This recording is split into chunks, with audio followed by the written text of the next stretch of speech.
HSC ও সমমানের বাকি বিষয়ের পরীক্ষা আর হবে না। শিক্ষার্থীদের আন্দোলনের মুখে স্থগিত সব পরীক্ষা বাতিল, খুশি শিক্ষার্থীরা। কোন পদ্ধতিতে ফল ঘোষণা হবে পরে জানাবে মন্ত্রণালয়। আমাদের যে ভাই বোনেরা যারা আহত হয়েছে আন্দোলনে, তারা তো হসপিটালে এখন অ্যাডমিট আছে, তো তারা তো আর এক্সাম দিতে পারবে না সামনে। শিক্ষা মন্ত্রণালয় এসে পরীক্ষার যে সাবজেক্ট ম্যাপিংয়ের মাধ্যমে মূল্যায়ন, ওই দাবিটা কার্যকর করছি। আমরা সবাই আলহামদুলিল্লাহ খুশি। এটা বাংলাদেশের প্রায় এইচএসসি 24 ব্যাচের 95% স্টুডেন্ট আমাদের সাথে একমত। আমরা যে রুটিন ঘোষণা করেছিলাম অবশিষ্ট পরীক্ষার জন্য, সেই অবশিষ্ট পরীক্ষাগুলো বাতিল ঘোষণা করছি। দেখছিলেন প্রধান শিরোনাম। রাত 11টার সময় সঙ্গে আছি আমি জাফর সাদিক। এবার অন্যান্য শীর্ষ সংবাদ। সাবেক এমপি আব্দুর রহমান বদি গ্রেফতার, দীপুমনি ও জয় রিমান্ডে। আন্তর্জাতিক অপরাধ ট্রাইব্যুনাল সচল হলে হত্যা মামলায় গ্রেফতারি পরোয়ানা চাওয়া হবে শেখ হাসিনার।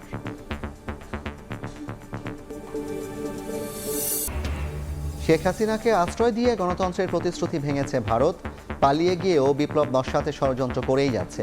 জিয়াউর রহমানের সমাধিতে ফুল দিয়ে মির্জা ফখরুল। এবং আর্থিক প্রতিষ্ঠান নয়, লুটপাটে জড়িতদের বিরুদ্ধে ব্যবস্থা নেওয়া হবে। ব্যবসায়ী নেতাদের সঙ্গে বৈঠকে ঘোষণা নতুন গভর্নরের। 6 মাসের মধ্যে মূল্যস্ফীতি কমানোয় জোর।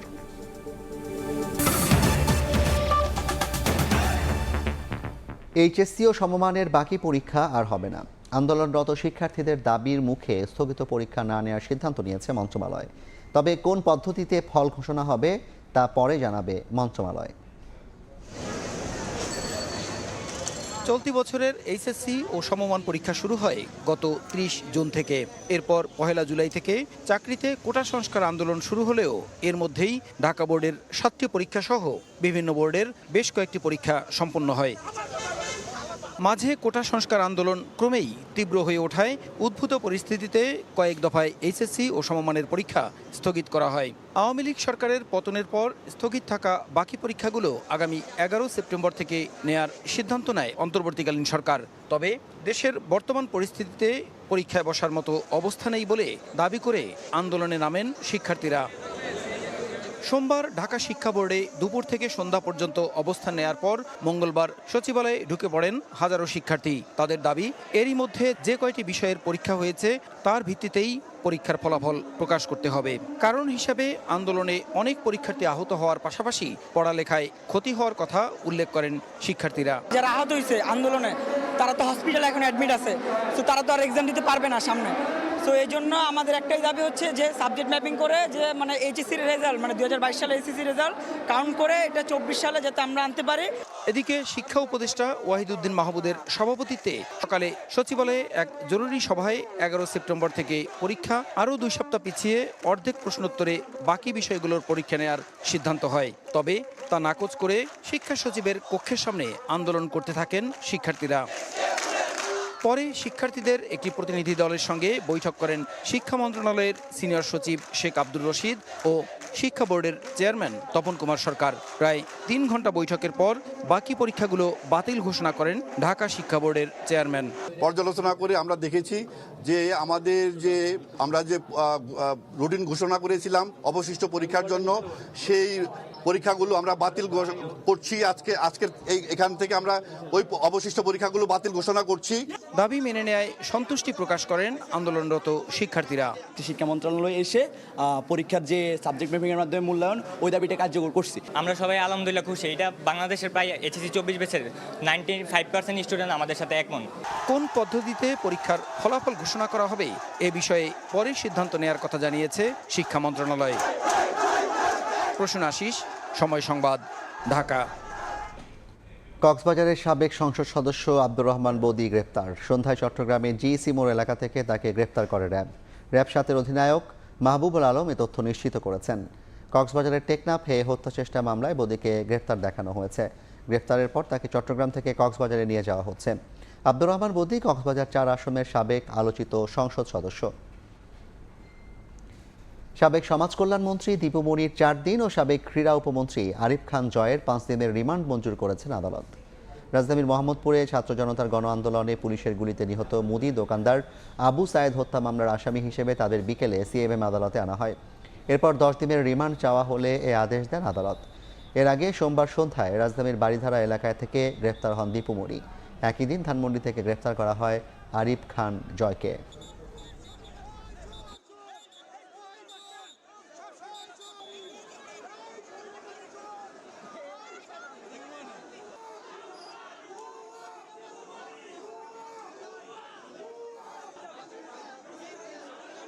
মোহাম্মদপুর থানার মামলা নম্বর 5/8/2024।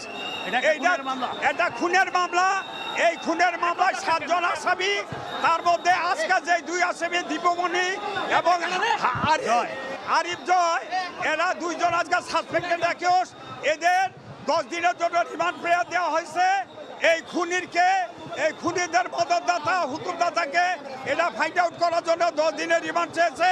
বিজ্ঞ আদালত সন্তুষ্ট হয়ে দীপমণিকে 4 দিনের এবং আরিফ খান জয়কে 5 দিনের রিমান্ড মঞ্জুর করেছে। আন্তর্জাতিক অপরাধ ট্রাইব্যুনাল সচল হলেই সাবেক প্রধানমন্ত্রী শেখ হাসিনার গ্রেপ্তারি পরোয়ানা চাওয়া হবে।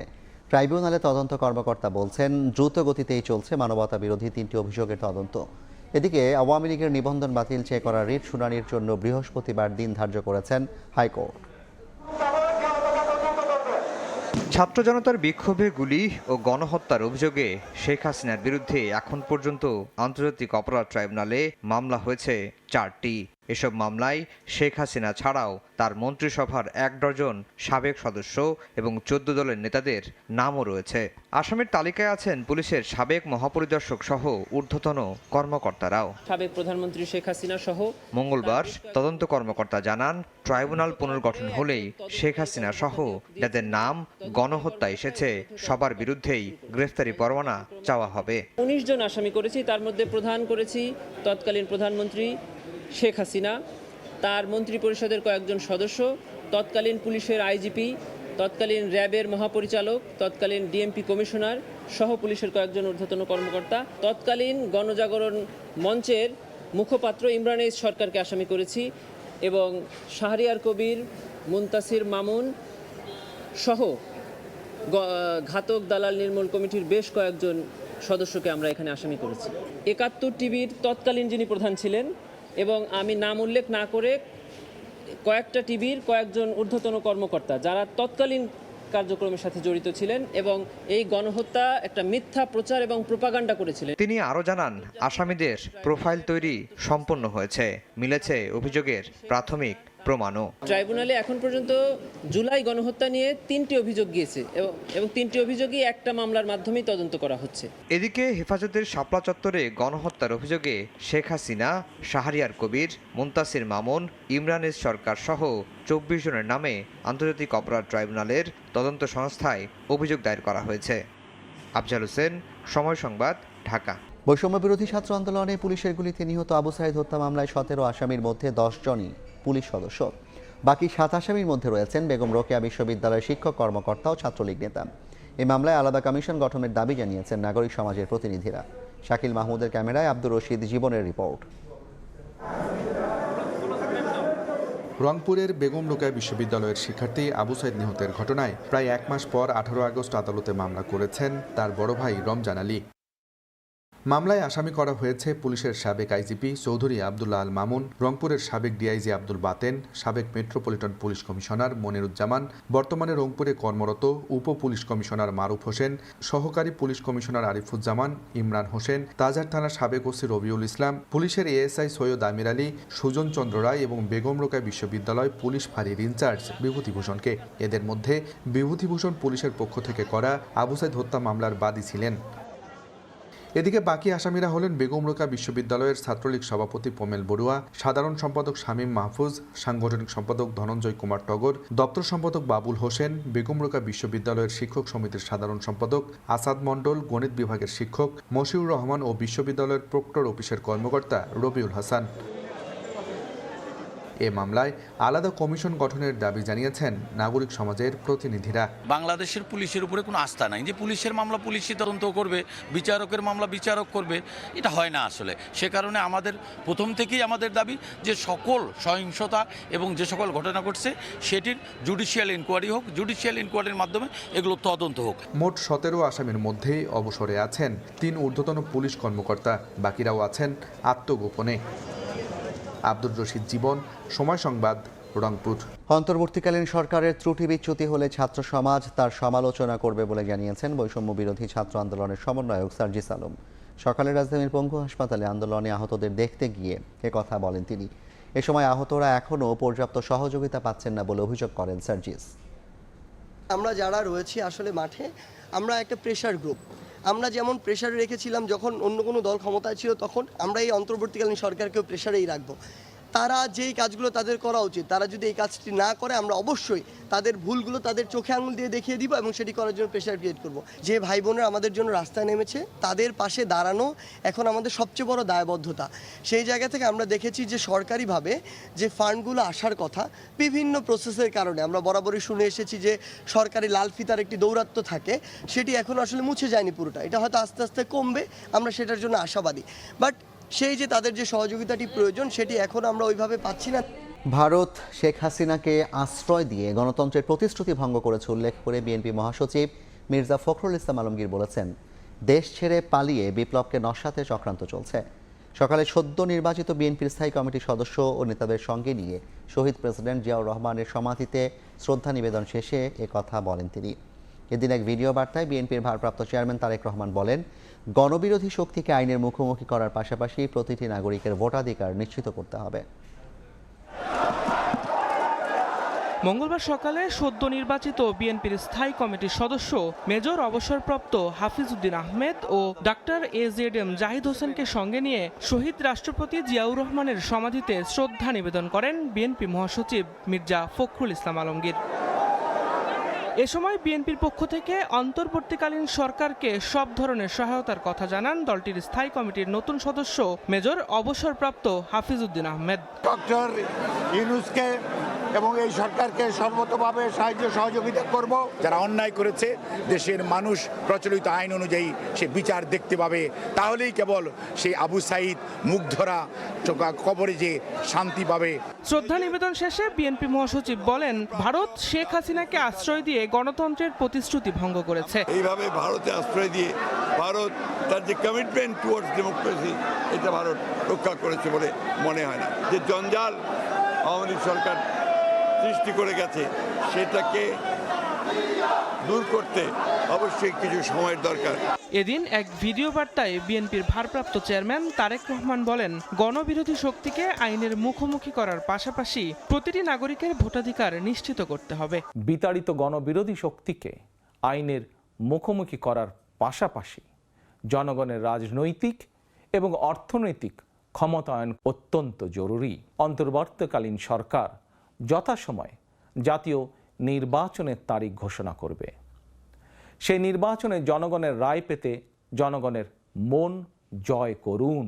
জনগণের রাজনৈতিক ও অর্থনৈতিক ক্ষমতায়ন নিশ্চিত না করা গেলে রাষ্ট্র এবং রাজনীতির কাঙ্ক্ষিত গুণগত পরিবর্তন সম্ভব নয় বলেও জানান বিএনপির ভারপ্রাপ্ত চেয়ারম্যান। সঙ্গে থাকুন। দিন মোহাম্মদ সাব্বির, সময় সংবাদ, ঢাকা। অবৈধ বোর্ড মিটিংয়ের মাধ্যমে সময় টিভির বর্তমান ব্যবস্থাপনা পরিচালককে অপসারণের চেষ্টার প্রতিবাদে সকালে মানববন্ধন করেছেন প্রতিষ্ঠানটির কর্মীরা। তাদের দাবি, সময় টিভির সম্প্রচার বন্ধের ঘোষণায় হুমকির মুখে পড়েছে তাদের রুটি রুজির উৎস। দ্রুত প্রতিষ্ঠান খুলে দেওয়ার আহ্বান জানিয়ে তারা বলেন, বিশেষ একটি শ্রেণীর পক্ষপাতমূলক মনোভাবে সময় টিভির জনপ্রিয়তাকে বাধাগ্রস্ত করতে ষড়যন্ত্র করছে। গত 10 আগস্ট গুলশানে সময় মিডিয়া লিমিটেডের পরিচালনা পর্ষদের এক সভায় সময় টিভির বর্তমান এমডিকে অব্যাহতির ঘোষণা দেওয়া হয়। এর বৈধতা চ্যালেঞ্জ করে বর্তমান ব্যবস্থাপনা পরিচালক 14 আগস্ট আদালতে রিট আবেদন করেন, যার শুনানি আগামী 22 আগস্ট হওয়ার কথা। এর মধ্যেই সোমবার অন্য পক্ষের করা রিটের শুনানি শেষে 7 দিনের জন্য সময় টিভির সম্প্রচার বন্ধ রাখার আদেশ দেন, যার প্রেক্ষিতে সোমবার রাত 11:59 সম্প্রচার বন্ধ হয়ে যায় দেশের অন্যতম জনপ্রিয় চ্যানেল সময় টিভির। অন্যায্যভাবে বন্ধ হয়েছে সময় টিভির সম্প্রচার, এমন দাবিতে মঙ্গলবার সকালে প্রতিষ্ঠানের কার্যালয়ের সামনে মানববন্ধনে অংশ নেন কর্মীরা। অবিলম্বে সব ষড়যন্ত্র বন্ধের আহ্বান জানান তারা। প্রচারটা যে বন্ধ করে দেওয়া হয়েছে এবং আমাদের বর্তমান এমডি যিনি প্রথম থেকে আজকে এই পর্যন্ত সময় টিভিকে দাঁড় করিয়েছেন, স্যাটেলাইট থেকে আমাদেরকে কেন বন্ধ করে দেওয়া হলো আমরা সেটা জানতে চাই। যখন আমাদের সাংবাদিকরা মাঠে ঘাটে কাজ করছে, ঠিক সেই সময়ে সময়ের ত্রুটি চেপে ধরা কোনো অবস্থাতেই আমরা মেনে নিতে পারি না। এতগুলো মানুষ 900 এমপ্লয়ি প্লাস সময় টিভিতে এখানে কাজ করতেছি আমরা, সো এই একটা মানুষের কথা কারো চিন্তা করলো না, এটা বন্ধ করে দিল, এটা তো হতে পারে না। প্রায় 900 কর্মীর পরিবারের আয়ের প্রধান উৎস সময় টিভির সম্প্রচার দ্রুত চালুর দাবি জানান কর্মীরা। তাসনিয়া নিশাত, মিম, সময় সংবাদ, ঢাকা।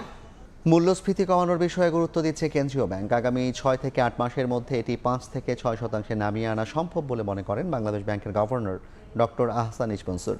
দুপুরে ব্যবসায়ী নেতাদের সঙ্গে বৈঠক শেষে গভর্নর জানান, গ্রাহকদের আস্থা হারানো ব্যাংকগুলোকে আর সহায়তা দেবে না কেন্দ্রীয় ব্যাংক। প্রতিষ্ঠান নয়, আর্থিক লুটপাটে জড়িতদের বিরুদ্ধে ব্যবস্থা নেওয়ার ঘোষণাও দেন গভর্নর। রাজনৈতিক পট পরিবর্তনের পর মঙ্গলবার প্রথমবারের মতো নতুন গভর্নর ডক্টর আহসান এইচ মনসুরের সঙ্গে সৌজন্য সাক্ষাৎ করতে আসেন দেশের ব্যবসায়ী নেতারা। সাক্ষাতে দাবি জানানো হয় ব্যাংক ঋণ পরিশোধের সময়সীমা বাড়ানো এবং লুটপাটে জড়িতদের বিরুদ্ধে ব্যবস্থা নেয়ার। সেপ্টেম্বরে যারা ব্যাংকের যে সময়টুকু ছিল তাদেরকে যেন 3 মাস অথবা 6 মাস বাড়িয়ে দেয়, তাহলে ডিফল্টারের সংখ্যা কমবে। অন্যায়ভাবে সম্পদ অর্জন করছে সৃষ্টি না করে এবং তারা ব্যাংকগুলো লুট করছে, তাদের বিরুদ্ধে কঠোর শাস্তি নেওয়ার জন্য আমরা বলে আসছি। পরে সাংবাদিকদের সঙ্গে ব্রিফিংয়ে গভর্নর জানান, মূল্যস্ফীতি কমানোর বিষয়ে গুরুত্ব দিচ্ছে কেন্দ্রীয় ব্যাংক। এক্সচেঞ্জ রেট স্থিতিশীল থাকায় মূল্যস্ফীতি 5 থেকে 6% নামিয়ে আনা সম্ভব বলেও মনে করেন তিনি। এটা আমরা যথাযথভাবে আমি মনে করি 6 থেকে 8 মাসের মধ্যেই আমরা 5-6%-এর মধ্যে নামিয়ে আনা সম্ভব হবে বলে আশা করি। আশাবাদী এই জন্য এক্সচেঞ্জ রেট কিন্তু স্টেবিলাইজড মোটামুটি আছে। ব্যাংকিং খাত নিয়ে ব্যবসায়ীদের শঙ্কার বিষয়ে গভর্নর বলেন, সমস্যা সমাধানে কিছুটা সময় লাগবে। জানান, অতীতের মতো এবার বিশেষ সহায়তা দিয়ে কোনো ব্যাংককে বাঁচাবে না কেন্দ্রীয় ব্যাংক। আমরা একটু সময় নিচ্ছি যাতে সিদ্ধান্তটা যেন সঠিক হয়। আমরা আর কোনো সাপোর্ট দিচ্ছি না। ডিপোজিটরদের কনফিডেন্স যদি না থাকে সেই ব্যাংকের উপর, সেই ব্যাংকের ম্যানেজমেন্টের উপর, তাহলে সেই ব্যাংক চলতে পারে না। এ সময় ডক্টর আহসান এইচ মনসুর জানান, লুটপাটের দায়ে প্রতিষ্ঠান নয় বরং সুনির্দিষ্ট দোষী ব্যক্তিদের বিরুদ্ধে ব্যবস্থা নেওয়া হবে। আমরা কিন্তু প্রতিষ্ঠানকে টার্গেট করছি না। ফরহাদুর রহমান, সময় সংবাদ, ঢাকা। বেসরকারি খাতের ন্যাশনাল ব্যাংক লিমিটেডের পরিচালনা পর্ষদ ভেঙে দিয়ে নতুন পর্ষদ গঠন করেছে বাংলাদেশ ব্যাংক। মঙ্গলবার এই সিদ্ধান্তের কথা জানায় কেন্দ্রীয় ব্যাংক। 7 সদস্যের একটি পরিচালনা পর্ষদের প্রধান করা হয়েছে বিএনপি চেয়ারপারসনের উপদেষ্টা আব্দুল আউয়াল মিন্টুকে। নতুন পর্ষদে পরিচালক হিসেবে মোয়াজ্জেম হোসেন ও জাকারিয়া তাহেরকেও রাখা হয়েছে। স্বতন্ত্র পরিচালক হিসেবে রাখা হয়েছে বাংলাদেশ ব্যাংকের সাবেক নির্বাহী পরিচালক জুলকার নায়েন, সীমান্ত ব্যাংকের সাবেক ব্যবস্থাপনা পরিচালক মোখলেসুর রহমান, ঢাকা বিশ্ববিদ্যালয়ের অধ্যাপক মেলিতা মেহজাবিন ও চার্টার্ড অ্যাকাউন্টেন্ট মোহাম্মদ আব্দুস সাত্তার সরকারকে। হাজার কোটি টাকা পাচার আর দুর্নীতির পরও দেশ টিকে আছে শ্রমিকের পরিশ্রমে। নতুন বৈষম্যহীন যে বাংলাদেশ হচ্ছে, সেখানে শ্রমিকরা আর অবহেলিত থাকবে না বলে জানিয়েছেন আসিফ মাহমুদ সজীব ভুইয়া। সকালে সচিবালয়ে একথা বলেন তিনি। প্রধানমন্ত্রীর যেই তহবিল করা হয়েছিল সেখান থেকে মাত্র 19 থেকে 22 কোটি টাকা আপনাদের জন্য খরচ করা হয়েছিল। বাকিটা সেই তহবিলেই রয়ে গেছে, আছে কি লোপাট হয়ে গেছে সেটা আমরা জানি না। তবে আমি চেষ্টা করব যে সেই তহবিলের যেই বাকি অর্থটা রয়েছে সেটা রানা প্লাজা এবং তাজিন রানা প্লাজার যারা নিহত তাদের পরিবার এবং আহত যারা আছেন তাদের চিকিৎসা এবং পুনর্বাসনের জন্য যেন ব্যয় করা হয় সেটা আমি নিশ্চিত করার চেষ্টা করব। তদন্ত কমিটিটা গঠনে আপনারা শ্রমিক নেতাদের মধ্যে থেকে আপনারা যাকে চুজ করেন তাদের মধ্যে থেকে কেউ থাকবে, আমাদের মন্ত্রণালয় থেকে থাকবে এবং সরাসরি আপনাদের পক্ষ থেকে একজন থাকবে। বৈষম্য বিরোধী আন্দোলনে গণহত্যা সহ আওয়ামী লীগ শাসন আমলের সব গুম খুনের বিচারের দাবি জানিয়েছেন ভুক্তভোগীর স্বজনরা। বিকেলে কেন্দ্রীয় শহীদ মিনারে ছাত্রদল আয়োজিত সমাবেশে তারা এই কথা বলেন।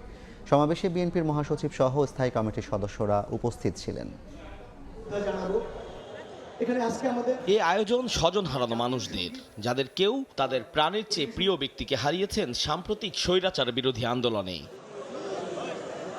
কেউ বা গত 16 বছর আওয়ামী লীগ শাসনামলে হারিয়েছেন তাদের প্রাণপ্রিয় স্বজনকে।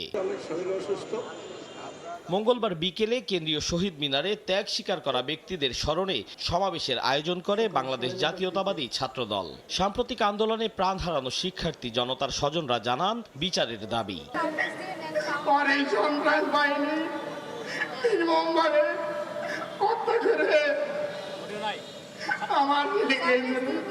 তারা কোনো কাগজে দিল না, কোনো মামলা নিল না, তদন্তে তো আসলো না।